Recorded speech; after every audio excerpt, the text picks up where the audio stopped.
Hello friends, welcome to physics fact by Abhishek Seth. दोस्तों, आज के इस वीडियो लेक्चर में आप सभी का स्वागत है। आज हम लोग करंट अफेयर के एक महत्वपूर्ण टॉपिक जो कि विभिन्न सूचकांक से संबंधित है उसके भाग 2 की चर्चा करेंगे। फ्रेंड्स, जैसा कि आप सभी को पता है कि इसका एक पार्ट मैंने पहले से ही अपलोड कर दिया है, उसी का पार्ट संख्या ये 2 है। इस दौरान हम लोग जो बचे खुचे हैं, जो इम्पोर्टेंट आपके सूचकांक हैं, उनके बारे में भी हम लोग आज डिस्कस कर लेंगे। तो इस प्रकार ये टोटल हो जाएंगे सूचकांकों की संख्या 20, जो कि किसी भी आगामी एग्जाम में ये सफिशियंट है, यानी ये पर्याप्त है कि इसमें से क्वेश्चन बड़े आराम से बन जाएंगे। तो चलिए फ्रेंड्स, हम लोग अपने क्वेश्चन नंबर 1 की ओर बढ़ते हैं। हमारा क्वेश्चन नंबर 1 है विश्व प्रतिभा रैंकिंग, यानी सूचकांक में, यानी जिसको हम लोग कहते हैं वर्ल्ड टैलेंट रैंकिंग 2019 में भारत की रैंकिंग है। फ्रेंड्स, मैं कल आपको बताया था कि था विश्व प्रतिस्पर्धा यानी कॉम्पिटिटिवनेस इंडेक्स था। उसमें भी मेरा जो है फर्स्ट वो था, यानी पहला जो रैंकिंग मैंने लिया था वो आपका प्रतिस्पर्धा रैंकिंग था। इसमें है विश्व प्रतिभा रैंकिंग है, यानी वर्ल्ड, ध्यान रखिएगा ये टैलेंट है, टैलेंट जो है रैंकिंग, इसमें भारत की रैंकिंग पूछा है। तो इसमें जो हो जाएगी भारत की रैंकिंग वो हो जाएगा 59, यानी ऑप्शन नंबर फर्स्ट जो हो जाएगा वो हो जाएगा आपका राइट। यानी कौन सा ऑप्शन सही हो जाएगा? 59। अच्छा, ये देखते हैं कि ये किस आधार पर ये जो है रैंकिंग जारी की जाती है, यह सूचकांक किस आधार पर जारी की जाती है। तो वो है निवेश और विकास, यानी कोई देश जो है अपने जो है बिजनेस में या वहाँ के नागरिक अपने देश में कितना निवेश करते हैं और वो अपने देश का कितना विकास करते हैं, यानी विकास जो है विकास के माध्यम से। और इसमें यानी इस रैंकिंग में ये भी देखा जाता है कि कोई देश किसी स्थानीय लोग को या वहाँ के जो रहने वाले लोगों को है या विदेशियों को कितना ज़्यादा आकर्षित करता है, यानी उनकी प्रतिभाओं को कितना ज़्यादा वो आकर्षित करता है या उस प्रकार के एटमॉस्फेयर क्या करता है, प्रेजेंट करवाता है। तीसरा बात करें तो इसमें उपलब्ध कौशल और दक्षताओं की गुणवत्ता की जांच भी कौन सा देश कितना अच्छा कर लेता है, इसी के आधार पर यह रैंकिंग जारी की जाती है। तो अब 3 पॉइंट नोट करिएगा, यानी निवेश और विकास को ध्यान रखा जाता है, दूसरा स्थानीय और जो है विदेशियों के टैलेंट को कितना ज़्यादा आकर्षित किया जाता है, और तीसरा जो है उनके कौशल और दक्षताओं का किस स्तर तक जांच की जाती है, यानी उनकी जो है गुणवत्ता की जांच की जाती है। चलिए अब हम लोग बात करते हैं कि इस सूचकांक में देशों की संख्या कितनी थी। तो टोटल जो है इस सूचकांक में देशों की संख्या थी 63, जिसमें भारत की रैंकिंग कितनी आई है? 59। अब हम बात करते हैं इस सूचकांक में शीर्ष स्थान पाने वाले देश। तो शीर्ष स्थान पर कौन है? तो इस सूचकांक में शीर्ष स्थान पाने वाला देश जो है वो आपका स्विट्जरलैंड है। ठीक है, तो इतना आपको इस क्वेश्चन से जानकारी मिलती है। अब बात करते हैं कि ये जो है आपका, इसको हम लोग देखते हैं तो इसको जारी कौन करता है। तो international institute for management development, जिसको IMD शॉर्ट फॉर्म में IMD कहते हैं, इसके द्वारा ये रिपोर्ट क्या किया जाता है, जारी की जाती है। तो आपको इस क्वेश्चन से इतनी जानकारी मिलती है। अब हम लोग क्वेश्चन नंबर नेक्स्ट की ओर बढ़ते हैं। वैश्विक आतंकवाद सूचकांक, यानी हम लोग कह सकते हैं ग्लोबल टेररिज्म इंडेक्स 2019 में भारत की रैंकिंग है। यानी इस रैंकिंग में देखेंगे तो कौन है इस रैंकिंग में, तो आपकी भारत की रैंकिंग इसमें बात कर ली जाए तो भारत की रैंकिंग जो है ऑप्शन नंबर C, यानी जो है 7वीं रैंक है। मतलब किस देश में कितना ज़्यादा आतंकवादी गतिविधियां होती हैं उन्हीं को ध्यान में रखकर यह इंडेक्स जारी किया जाता है। जब मैं कल आपको बता रहा था तो मैंने बताया था जलवायु जोखिम सूचकांक, उसमें याद रखिएगा जलवायु जोखिम सूचकांक, यानी जो जलवायु के माध्यम से या पर्यावरण के माध्यम से जो हमारे देश में नुकसान हो रहा है, जो मृत्यु दर की संख्या बढ़ रही है, उसमें भारत की रैंकिंग वो 5वीं थी। और जबकि इसमें बात करेंगे आतंकवाद जो है सूचकांक में भारत की जो रैंकिंग है वो 7वीं है। और बात करते हैं इस रैंकिंग में फर्स्ट स्थान पर कौन है, अच्छा देशों की संख्या कौन है, तो 163 देश, यानी 163 देशों को लेके ये सूचकांक जारी किया गया था, जिसमें भारत की रैंकिंग कितनी है, 7वीं है। अब बात करते हैं शीर्ष स्थान पर कौन है। तो इस रैंकिंग में शीर्ष स्थान पर आपको पता होना चाहिए, सभी को पता है, जहां पे आतंकवादी गतिविधियां बहुत ज्यादा होती हैं, यानी अफगानिस्तान। यानी अफगानिस्तान जो है ये इस सूचकांक में शीर्ष स्थान पर है और भारत की रैंकिंग क्या है, 7वीं है। अब इसको जारीकर्ता का नाम है Australia think institute for economics and peace. आपको ध्यान देने वाली बात यह कि Australia think institute for economics and peace, इसी के द्वारा जो है वैश्विक शांति सूचकांक भी जारी किया जाता है, जिसमें हम लोग देखे थे कि आइसलैंड टॉप पे था। ओके, चलिए फ्रेंड नेक्स्ट बढ़ते हैं। वैश्विक ऊर्जा संक्रमण यानी ग्लोबल एनर्जी ट्रांजिशन इंडेक्स 2019 में भारत की रैंकिंग है। तो हम लोग ये देखेंगे कि ये ऊर्जा संक्रमण जो है कि मतलब ऊर्जा संक्रमण को कोई देश किस प्रकार से मतलब उपयोग करता है, यानी उसका ट्रांजिशन किस प्रकार से करता है, इसी को ध्यान में रखकर यह सूचकांक क्या हुआ है, जारी किया जाता है। जिसमें भारत की रैंकिंग बात की जाए तो भारत की रैंकिंग हो जाएगी 76, यानी जो है 76वां रैंकिंग क्या है, भारत की है। अब बात करते हैं कितने देश है, तो टोटल 115 देशों की ये सूची थी। और इसमें अब हम लोग जानते हैं कि इसमें शीर्ष पायदान पर कौन है, यानी शीर्ष पायदान की बात कर लें तो इस जो है सूचकांक में आपका जो शीर्ष पायदान है, शीर्ष पायदान पर आपका जो देश है उसका नाम है स्वीडन है। और अब इसकी जारीकर्ता की बात कर लें तो जो जारी करता है विश्व आर्थिक मंच, जिसको मैंने एक बार और आपको बता चुका हूं कि विश्व आर्थिक मंच यानी वर्ल्ड इकोनॉमिक फोरम, जिसको शॉर्ट फॉर्म में हम लोग WEF के नाम से जानते हैं। यानी यह सूचकांक कौन जारी करता है, तो आपके विश्व आर्थिक मंच यानी WEF के द्वारा जारी किया जाता है। हम लोग नेक्स्ट क्वेश्चन की ओर बढ़ते हैं। वैश्विक लैंगिक समानता सूचकांक, यानी आप ये देख लीजिएगा यहाँ पे ग्लोबल होगा, ग्लोबल पैरिटी इंडेक्स 2000 जो है, ये इंडेक्स जो है आपका 2019 का है। और इस इंडेक्स में पूछा है भारत की रैंकिंग क्या है, तो इसमें जो भारत की रैंकिंग है वो 59 है, सॉरी 95 है, 59 नहीं 95 है, और 95 है। और इसमें कितने देशों ने पार्टिसिपेट किया है, तो 129 देशों को लेकर यह सूचकांक तैयार किया गया था। और इसमें क्या क्या ध्यान रखकर ये सूचकांक जारी किया जाता है कि किसी देश में क्या है कि कितनी ज़्यादा मतलब लैंगिक जो है वो है असमानता है, यानी उनमें स्वास्थ्य की जो उपलब्धता है वो पुरुषों और महिलाओं में कितना अंतर पाया जाता है, शिक्षा में कितना अंतर पाया जाता है, कि यानी जो है भेदभाव जो रखा जाता है वो कितना है। तो यानी इसी सब को ध्यान में रखकर कि किस देश में ज़्यादा समानता दिखी जाएगी, मतलब इन्हीं सब चीज़ों में अगर समानता ज़्यादा दिखती है, यानी शिक्षा में अगर ज़्यादा समान है लोग, तो उनको अगर ध्यान में रखकर करते हैं तो इस सूचकांक को जारी किया जाता है।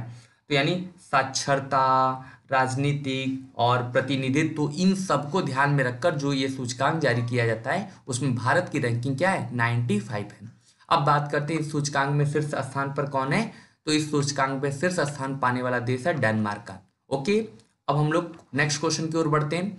वैश्विक लैंगिक अंतराल सूचकांक, अच्छा ध्यान दिए होंगे कि इसमें मैंने आपको वो नहीं बताया कि ये इसको जारी कौन करता है। तो जब 2-3 आपके कंपोजिशन वाले जो है मतलब 2-3 मतलब संस्थाएं मिलकर करती है तो उनका आमतौर पे क्वेश्चन नहीं बनता है, इसलिए मैंने इसमें 3 या 4 संस्थाएं थी, इसलिए उन चारों का नाम नहीं लिखा। ठीक है, हम लोग नेक्स्ट क्वेश्चन की ओर बढ़ते हैं। वैश्विक लैंगिक अंतराल सूचकांक, यानी कहाँ पे जो है ग्लोबल जेंडर गैप है, मतलब जहां पर लैंगिक अंतराल है उनकी बात की जा रही है कि सबसे ज़्यादा कहाँ पर है। तो उनको ध्यान में रखकर एक सूची तैयार की गई है, जिसको हम लोग बोलते हैं वैश्विक लैंगिक अंतराल सूचकांक, ग्लोबल जेंडर गैप इंडेक्स 2020। अच्छा, ये रिपोर्ट जो है 2020 की है। और इसमें बात करते हैं तो जो भारत की रैंकिंग है वो भारत की रैंकिंग माफ करिएगा, इसमें जो होगा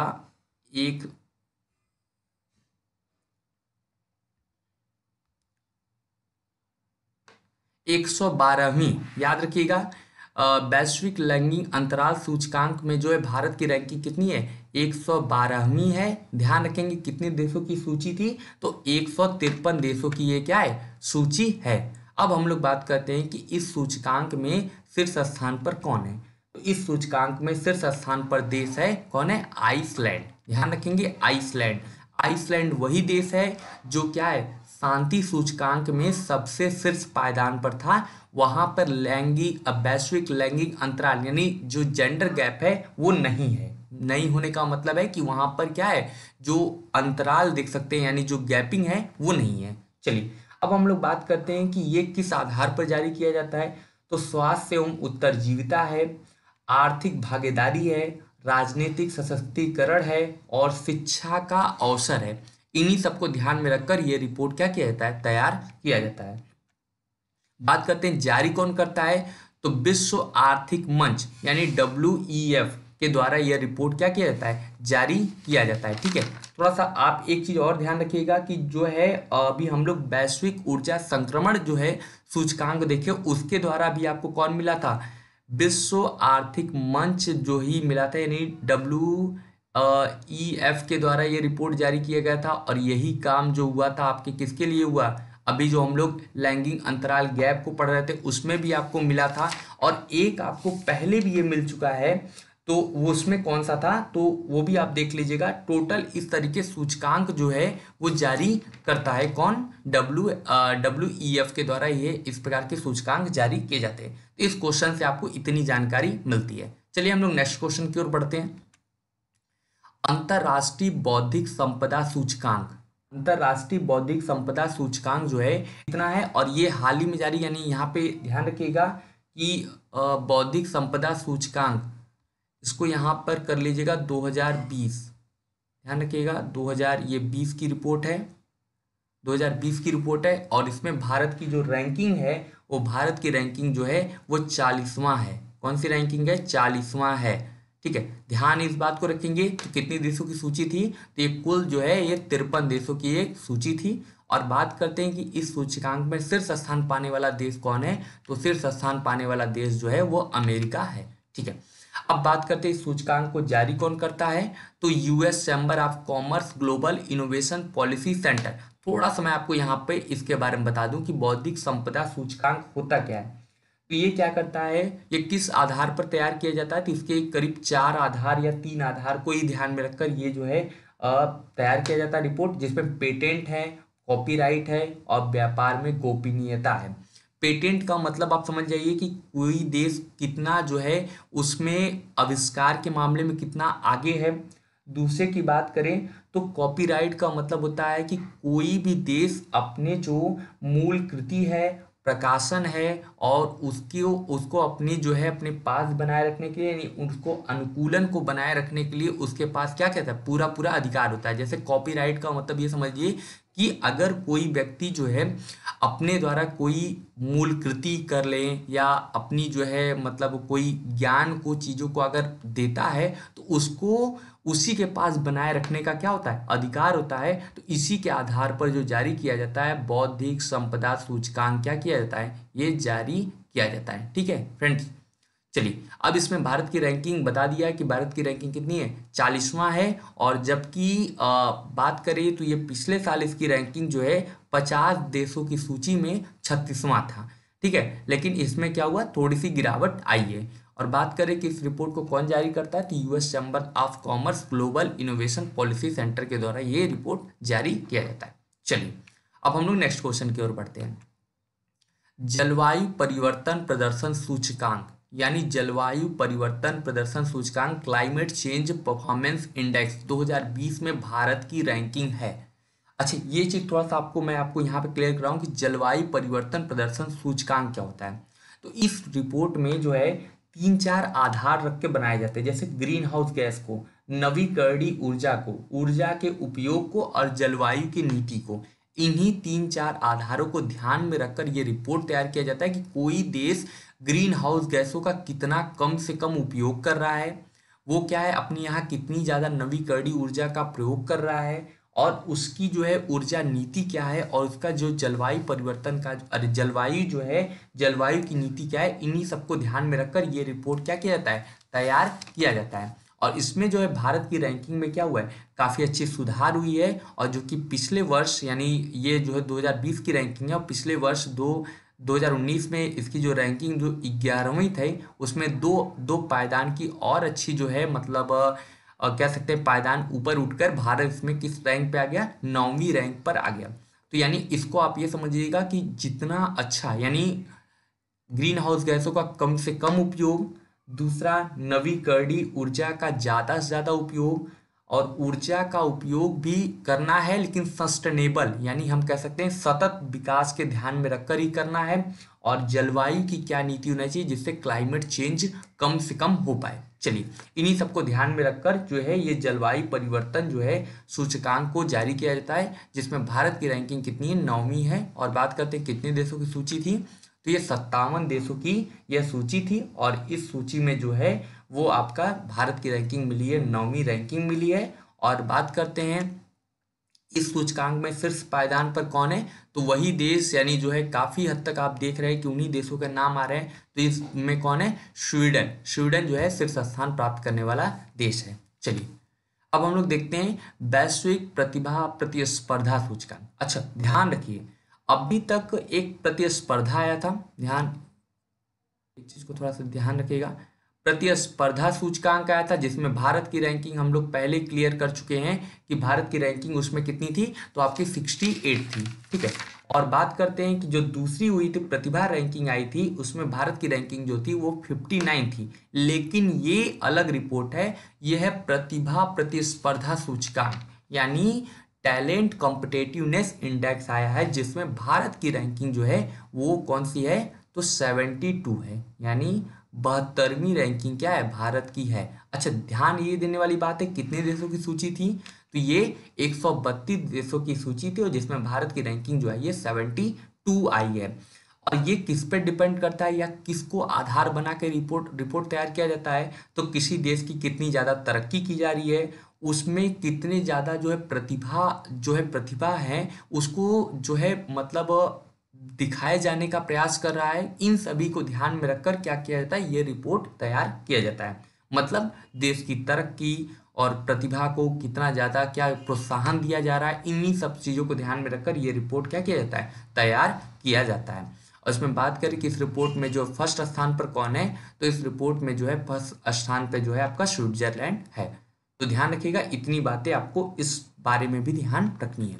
चलिए अब हम लोग आते हैं लास्ट क्वेश्चन, अरे क्वेश्चन नंबर 9 है मानव विकास सूचकांक यानी जो है ह्यूमन डेवलपमेंट इंडेक्स 2020 में। अच्छा ये भी रिपोर्ट 2020 की है, तो ये भी ध्यान रखिएगा कि इसको भी जो है आपको अच्छे से ध्यान रखना है।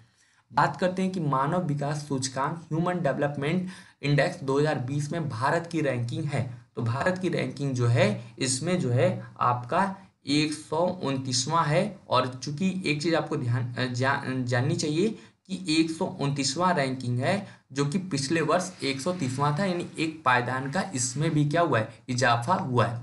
कितने देशों की सूची थी, तो टोटल 189 देशों की सूची थी, जिसमें कि भारत का जो रैंकिंग है वो 129वां आया है। अब बात करते हैं कि इस सूचकांक में शीर्ष पायदान पर कौन है, तो शीर्ष पायदान पर जो है आपका नॉर्वे देश है।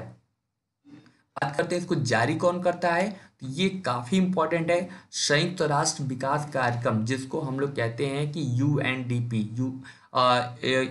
यूनाइटेड नेशन डेवलपमेंट प्रोग्राम जो है वो इसको जारी करता है, ठीक है, ध्यान रखेंगे। अच्छा थोड़ा सा मैं आपको यहाँ पे क्लियर कराऊं कि मानव विकास सूचकांक होता क्या है, तो आप थोड़ा सा इसको ध्यान रखिएगा, समझ लीजिएगा चीजों, आपको भूलेगा नहीं, इसलिए मैं बताता हूँ कि आपको चीजें ना भूले। इसमें क्या है, कुछ आधार बनाए जाते हैं जैसे जीवन प्रत्याशा है, इसको जरूर आप चेक कर लीजिएगा क्या होता है, क्योंकि यहाँ बताने में थोड़ी दिक्कत होगी, दिक्कत होने का मतलब थोड़ा सा लेंदी टॉपिक है। स्कूली शिक्षा में अपेक्षित वर्ष क्या है, मतलब उनकी स्कूली शिक्षा में बच्चों को कितना या जो है मानव को या जो भी बच्चे हैं उनको कितना अवसर मिल रहा है, शिक्षा का क्या असर है यानी क्या उसका लेवल है, और प्रति व्यक्ति सकल राष्ट्रीय आय क्या है, इन्हीं सबको ध्यान में रखकर यह रिपोर्ट क्या किया जाता है, तैयार किया जाता है। चलिए अब हम लोग बात करेंगे क्वेश्चन नंबर 10 पे, हेलेने पासपोर्ट सूचकांक यानी हेलेने पासपोर्ट इंडेक्स 2020 में भारत की रैंकिंग है। अच्छा ये जो पासपोर्ट है ये जो होता है ये काफ़ी मतलब वो माना जाता है कि ये काफ़ी उसको हम ये कह सकते हैं कि इसके जो यानी इस रिपोर्ट के माध्यम से जो होता है कि कोई देश जो होता है कितना अच्छी उसकी स्थिति है, कितना जो है उसको मतलब जो है उसमें मतलब उसको ज़्यादा वो मिलता है कि उसको रिलैक्सेशन मिलता है। इन सब चीज़ों को ध्यान में रखकर हेलने पासपोर्ट सूचकांक क्या किया जाता है, जारी किया जाता है। यानी इस सूचकांक में कुछ ऐसे भी आप समझ सकते हैं कि इस सूचकांक में जो देश जितना ऊपर होता है उसको बिना वीजा के उतने देशों में क्या किया जाता है, वो ज़्यादा देशों में आवागमन कर सकता है। यानी जिसका पासपोर्ट में रैंकिंग ज़्यादा ऊंचा है वहाँ के नागरिक बिना वीजा के भी विभिन्न देशों में ज़्यादा से ज़्यादा देशों में क्या कर सकते हैं, आवागमन कर सकते हैं। तो इसी को कहते हैं हेलने पासपोर्ट सूचकांक। अच्छा, ये 2020 की रिपोर्ट है इसलिए मैंने इसको इंक्लूड किया है। इंक्लूड करने का यही रीजन था कि 2020 में आया है, इसलिए इसको हमने यहाँ पे मेंशन किया। बात करें इस सूचकांक में भारत की रैंकिंग क्या है, तो भारत की जो रैंकिंग है वो आपकी 84वीं है, यानी जो है 84 रैंकिंग है।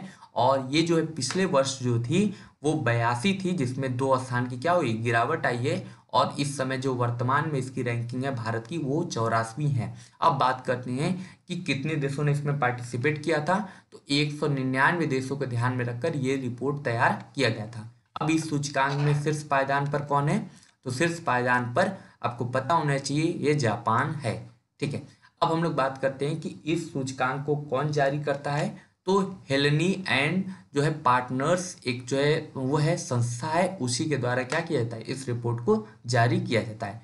इस प्रकार से आपके पार्ट 1 और पार्ट 2 मिलाकर पूरे जो इंडेक्स के टॉपिक है वो अच्छे से और 2019-20 के हमने कवर कर दिए हैं।